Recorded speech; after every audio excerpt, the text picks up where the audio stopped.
Warm welcome to Storage Area Network class.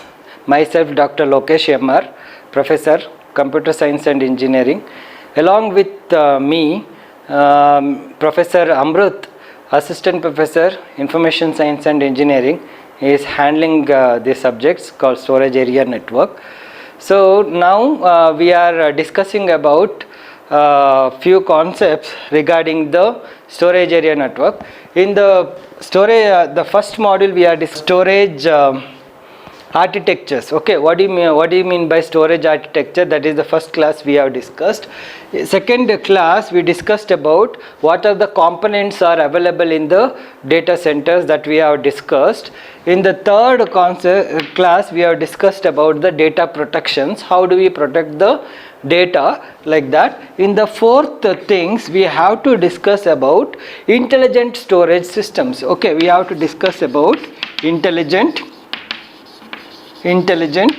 storage system. Okay, so in this class we discuss about what do you mean by integrated storage systems. In the previous class we discussed about what do you mean by RAID. Okay, that means redundant array of independent disks. What is the purpose of disk and how the RAID is utilized for increasing the performance of the storage operations and increase the availability and increase the error occurs in the storage devices, like that we understood. Okay, in today's class we take up those RAID concepts in the storage area and we understand how actually we store the storage system and we make our storage system intelligently. So how do we do it? Okay, so we can do the storage systems intelligently by using of IO operations, and we are talking about in the RAID read operations is difficult. Okay, and the read performance is poor, write operations is very bad, and if you use a combination of both RAID 0 and RAID 1, then only we can increase the RAID performance, read performance and write performance, like that. Okay, the impact of the performance of a storage area depends upon the read operations and the write operations. Okay, so if you optimally utilizes the IO process, that means input and output process efficiently, then we can make the storage system as a intelligent storage systems. Okay, that means in this class we discuss how do we make a write operation, how do, highly optimized, how do we make a write operation highly optimized, how do we make a read operations highly optimized by using a concept called cache. You know that cache is a temporary storage area which is stored near to the primary memory, and cache is a nothing but a frequently used data is stored near to the primary memory. Instead of accessing the data from the beginning from the secondary memory, from the primary memory only the data will be fetched. Okay, so that is one thing. For that purpose secondary memory and primary memory has been increased. Still we want to increase the performance of the IO operations, we need to utilize the concept of caching. That means we need to add a more number of cache to the storage devices so that the frequently used data for reading operations and writing operations can be optimally utilized. The main purpose of making our storage system as intelligent is optimizing the input and output operations. So to perform the optimization of input and output operations we need to utilize large amount of cache operations near to the operations like IO operations to increase the performance of this. So today we are discussing about what is the operating environment of using or managing the caches, and how the data which is stored in the secondary storage device disks, okay, stored in the secondary storage devices are arranged in the array array locations, okay, array of resource locations. How do we do it, and how do we connect a heterogeneous host machines or heterogeneous host machines, and how do we perform a local and remote replication options? What are the local and remote options are available for the things? That is the thing we will learn. That means intelligent storage devices is nothing but optimizing the IO process, and using a large volume of cache for improving purpose, and how do we operate the cache management as well as resource allocations and connectivity of heterogeneous host, and how do we perform a replication operations and remote operations by using a different options. That is what we will learn. So the benefits of using intelligent storage system is to increase the capacity of the disk, okay, disk utilization, okay, increase the capacity of disk utilization, and to improve the performance of the disk operations, and also to easily manage the data. That means we are dealing with a large number of data. By using a cache operations, by using a array of redundant informations, we can manage that through the address itself. We can directly go and access the data, and also we can use for improving the availability of the storage devices for the end users, and also we do the protection operations, like how we have discussed in the RAID operations.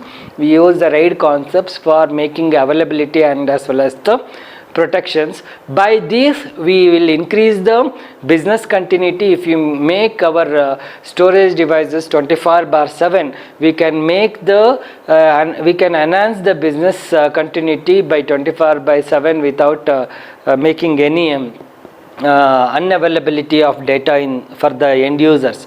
Okay, along with that, we can also incorporate some security features and control access, like by using a parity bit we can recover it, and we can also give some security options by using it. So the main objective of intelligent storage, the benefits of intelligent storage system is to increase the capacity and to improve the performance and easy management operations, and improve the availability and protection, and increase the business continuity supports and security as well as the access control. So now let us discuss what is the components of intelligent storage system. What is the component of intelligent storage systems? The component of the intelligent storage systems is a host machine, so which will be look like this. So we call it as a host machine. This host machine has been connected with the connecting devices. These connecting devices may be fiber channel storage area networks, and this is called as connections. Okay, this is called as connections. These connections, the main components of storage area network, components of intelligent storage area networks is the host machine as well as the connectivity which we are doing it. And the main important part, through these connections, so we are connecting to the different ports. Okay, we are connecting to the different ports. Okay, so this port may be a front end port, so we call it as front end port. Okay, here only I'll write front end port because it's very much important. Here each port will be connected with the port numbers, with different types of port numbers, and this is the port. Along with that, as I was telling, that the intelligent storage system has to manage the temporary storage units. Okay, temporary storage unit like this. So in terms of cache, okay, how the data is arranged in terms of cache, like that we should arrange. So the second thing is, like, we need to use those connection devices as a back end port. Okay, so this is the back end port. The main purpose of these operations using a front end and back end, because we need to give a performance, IO performance, input and output performance, read operations as well as the write operations, they will be high. Okay, how do we do it? So that will be done by using a front end as well as the back end port. We are using it. From these front end back end port, we can use different types of ports like this. Okay, this port will be utilizes for making our connections between the physical disks. Okay, let us have a physical disk like this. Okay, physical disk like this. This is the physical disks. Okay, this physical disk is nothing but a arrays of disks, arranging of disks. These arrays of disks is connected along with the front end and the back end port. Okay, so the host machine is connected to the physical disk. Okay, connected to the physical disk along with the front end and the back end, and as well as a cache memory. Okay, so the connection, okay, the front end port and the cache and the back end port along with the disk, okay, along with the disk is called as intelligent storage system. Along with the disk is called as intelligent storage systems. Okay, that means it contains a front end, back end, and the cache and the physical disk is called as intelligent storage systems. As I was telling that the connection, okay, is this part, okay, the connection part, this part is called as a port. Okay, this part is called as a port, and each port should have a controllers like this. Okay, this is nothing but a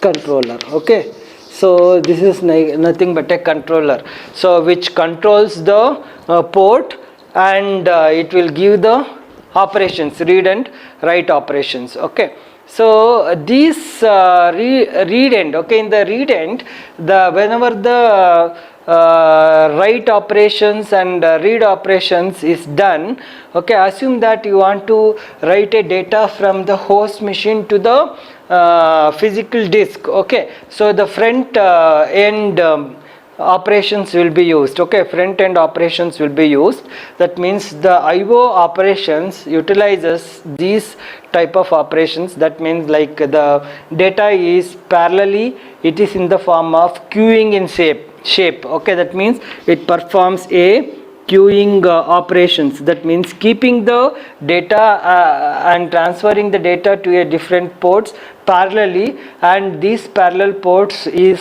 connected with the controller, and then it will be writing to the disk. Okay, so that means it will be optimizing the write operations and read operations to the disk of the physical machine by utilizing the front end portions. Okay, so whenever we performing such type of operations, okay, we utilizes the front end and back end process. Okay, so we utilizes the caching operations in between. So that means we the host machines, okay, host machines wants to request a write operations. These write operations will be done through the cache operation itself. Okay, by the port it will write to the cache. Okay, it will write to the cache, and this write to the cache will be given to any disk, any hardware disk like this. Okay, so either directly it will be gone, it won't be directly writing to the disk directly. So the host machines will write to the cache, and that write cache will be writing to the disk. Similarly, if you want to write back, okay, write back from the physical machine to the host machine, okay, the physical disk to the host machines, so it has to write to the cache, and then it has to write to the host. So if you perform such type of operations, so it will be used for increasing the performance of writing operations. Okay, similarly, if you want to perform a write operations, we have a something called miss as well as a hits. Okay, so miss means like whenever we are reading a data, okay, some of the data which is not available in the disk is trying to read the things. Okay, so and data may be in the cache, okay, it may be not in the disk, okay, but in some cases the data may be stored in the cache. Okay, such type and data may be found in the cache for read operations. Okay, read operations, such type of reading operation is called as hit. Okay, and in some cases whenever we are requesting the data, and if you are not found the data in the cache, then directly it will go for the disk, and then we are accessing the read operations. Such type of operation is called as missing miss data. That means in the disk, so in the cache the data is missed, so that we need to use a physical disk for connecting the disk. That is how we are learning it. Okay, and this is how actually hit the data and miss the data concepts we learned by using a cache operation. That means host wants to read the data, so it won't use the physical disk for reading the data, it will read the data through the cache memory. Okay, so that is called as an hit. In some cases whenever we are reading the data, the data as usual it will go for the cache and it will ask for the data is availability. If data is missing here and that data is called a missed data, then it will go and search it in the exact place where actually the disk is present. Okay, this is one thing. So to perform such type of operations, that means searching the read operations, write operations in the cache for providing the information to the host, we used to use a different types of cache memory management things. Okay, this cache memory management is uses some algorithms for managing its data access, data read and write operations. Okay, so how actually the algorithms is used, cache management is done. Cache management is done by using a concept called least recently used concept. Okay, that means called LRU. Okay, so this uses LRU, that means least recent use, recently used, least recently used algorithms. Okay, this is an algorithm is used for managing the cache. Okay, so algorithm is used for managing the cache. Okay, while reading operations, while writing operations, we use it.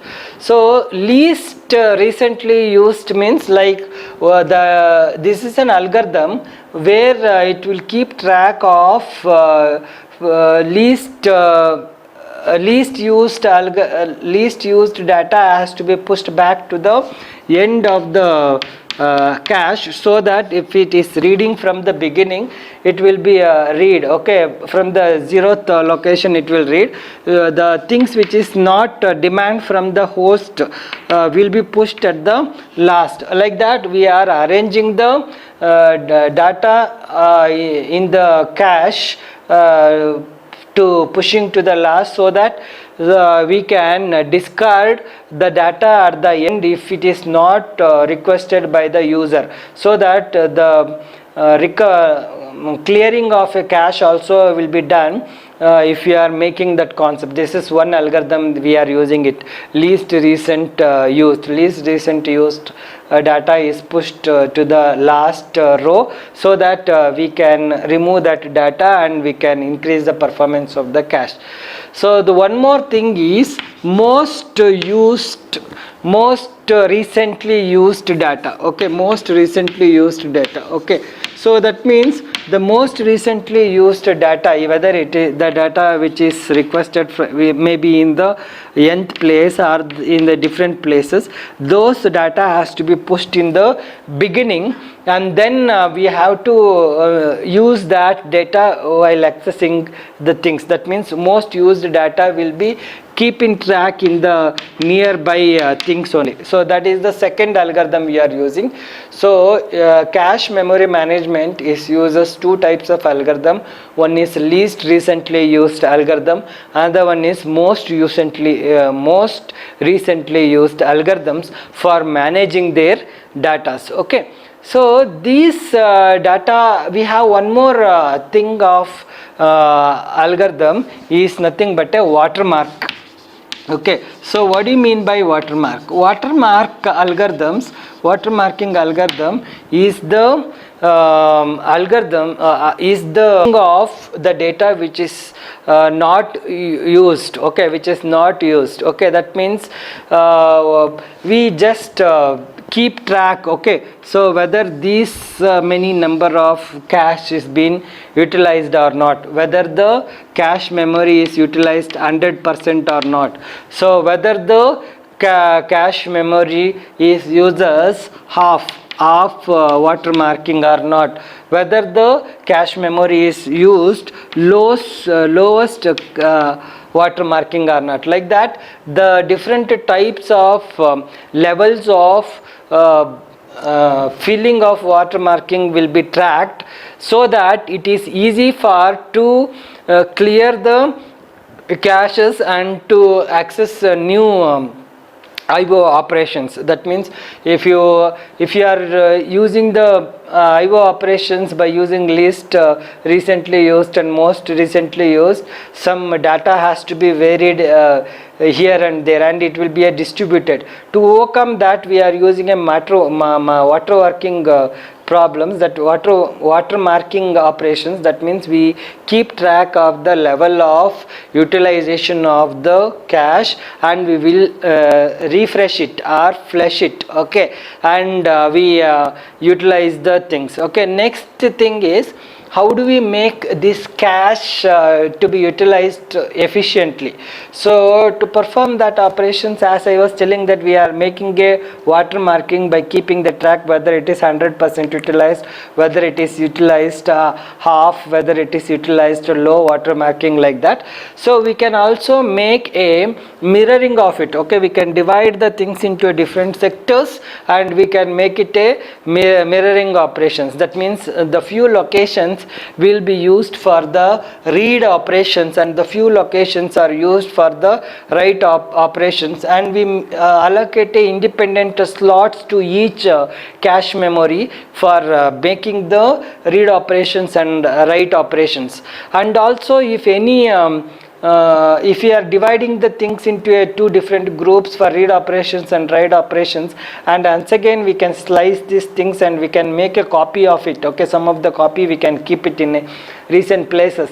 So if you perform such type of operations, we can use a cache walleting. Cache walleting means if any data is lost due to the power failures and all, it can be recovered by using the copy, making the cache wallet. Okay, the copy of this. By performing such type of operations, we can protect our cache through the attacks or failures. Okay, so to protect our cache through the failures, we have to do the mirroring operations. That means we divide the read operations and write operations into two different memory locations, and independently the read operations and write operation locations will be utilized for the things, and we use a cache wallet. That means some of the memory cards, okay, in the cache will be utilized for recovering purpose if any failures are recovered. So for that purpose we are using it. Next, till now we have discussed about how the front end operations will be done for reading the data and writing the data. Now let us discuss how the back end process is used in the intelligent systems for performing the making an intelligent storage systems. So as I was telling that this is nothing but a controller and a port. Here also we have a two things, okay, it will be acts as a controller, okay, which will be act as a controller, and this is a port, back end port, and back end port as well as the front end controllers.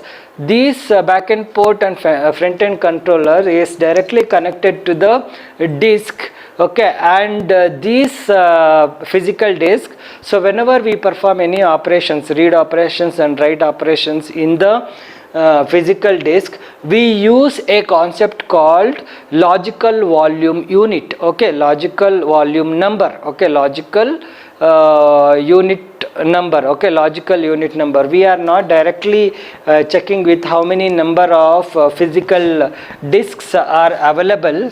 So we utilize by the name called logical unit number, okay, logical unit number. This is a address of the logical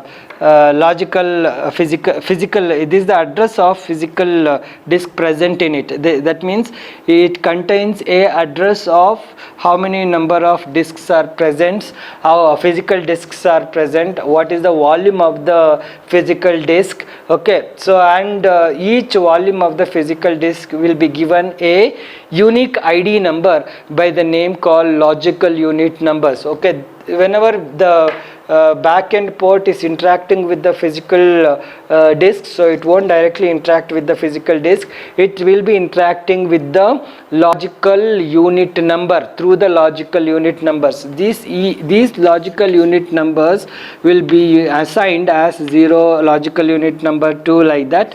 This logical number will be divided in the disk, and each disk will be given as logical volume 1 and logical volume number 0, 2, like that, okay. So it will be distributed, logical number will be distributed and the corresponding memory will be used. So the backend port will be using the logical volume numbers for performing the operations. The main purpose of logical unit number is to mask access control mechanisms of the physical devices. Instead of directly if you are accessing the physical data and if you are crashing the physical data, so it is it's impossible for recovering the physical data once again. To overcome that, we use a logical unit number to access the control mechanism of physical things. So it is nothing but logical unit number is a process of masking unauthorized access to the physical devices. So if you want to control the accessing of unauthorized person, we use a logical unit number at the backend port for performing the operations. So this is one of the concepts we utilized in the implementation of storage array, and we uses a group of logical entities, to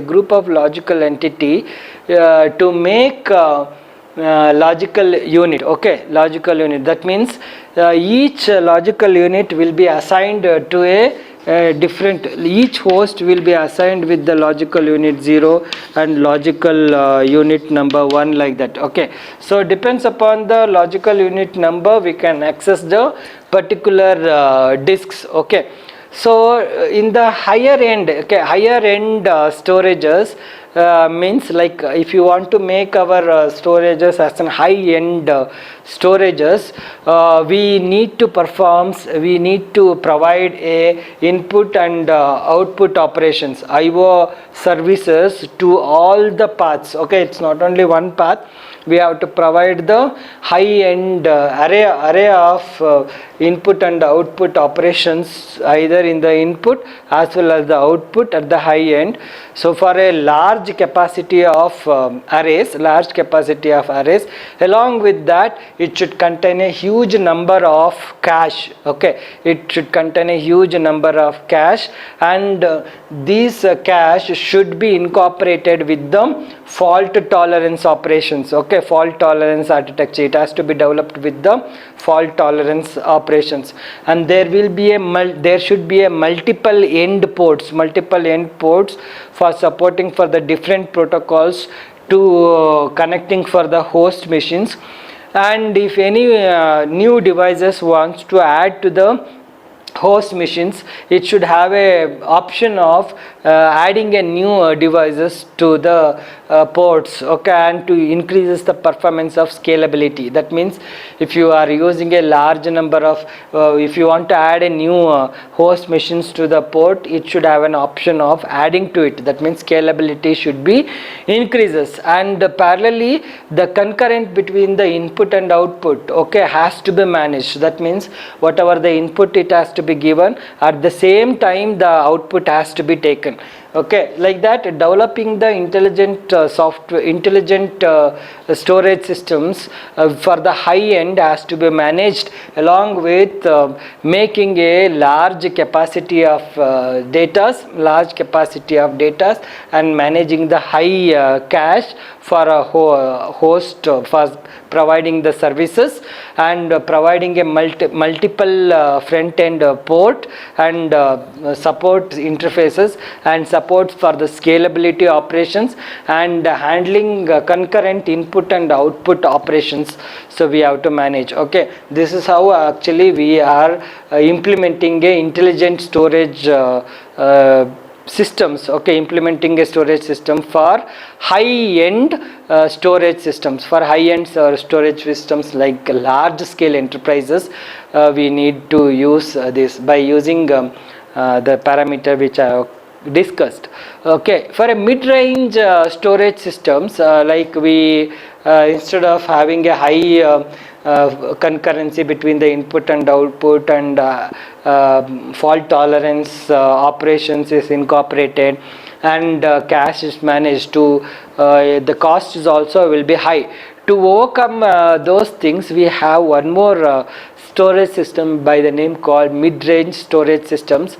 We also referred it as active passive array. Sometimes we make some of the disk as an active and some of the disk as a passive to optimize the resources utilized in the things.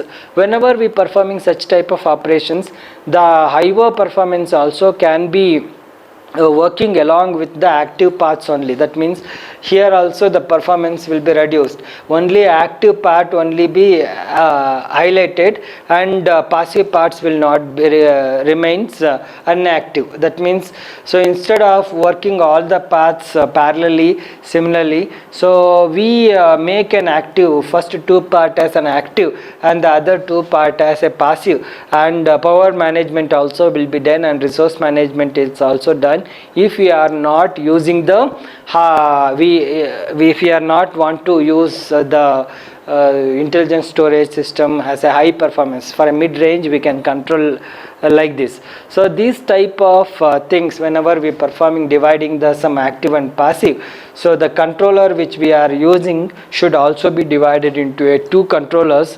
So, and along with the cache also should be divided into two things. Okay, and this type of operations, that means we need to reduces the reduces the resources and make proper utilization of the resources by dividing the concepts into two parts is used for small and medium enterprises, and it's compared to high-end array interfaces which we have discussed previous things, will be the scalability will be less compared to previous high-end courses. Okay, so this is how actually we are making our storage system as an intelligent by adding a front end port as well as the back end port, and the main purpose of front end and the back end port is to make our read operation and write operations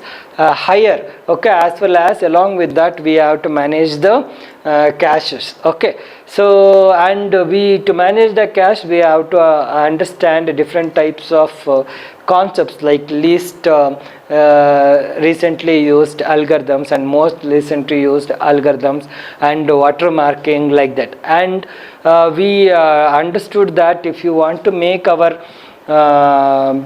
intelligent storage system as a high-end storage systems for the large organizations, we need to make an input and output as a concurrent, and we need to add a fault tolerance operations at the physical devices in the logical unit machines, and we need to have a cache memory management, high-end cache memory management, and we need to have a extra controllers, okay, extra controllers for improving the scalability operations for a large end arrays. So if you want to make our system as a middle range storages, we divide the connections between front end and back end by using an active and passive. Only active active data is utilized for the operations, and passive is not active, like that. So to summarize our class today, we have come across with what do you mean by intelligent storage system. Intelligent storage system is increasing the performance of the IO operation as well as increasing managing the cache operations. That is the features we have learned, and we understand what are the components are available in the intelligent storage systems. The components of the intelligent storage systems contains a host as well as a connectivity devices as well as the front end and back end cache memory and the physical devices along with the logical unit numbers. And we understood what are the different types of algorithms we have incorporated to manage the cache by using LRU algorithm and MRU algorithm and watermarking. And we discussed about high-end storage systems. So if you want to make an high-end storage systems, we have to make a concurrency between the input and output. We have to add a security features at the storage systems, and we need to increase the performance of the cache memory into a different segments, and we have to make our intelligent storage system as an high-end storage systems by adding a port numbers, like that. And if you want to make our intelligent storage system as a middle range storage systems, we need to make our hardware components which we are using as active and passive operations. So hope you people have overcome the concepts what we have discussed. Thank you so much.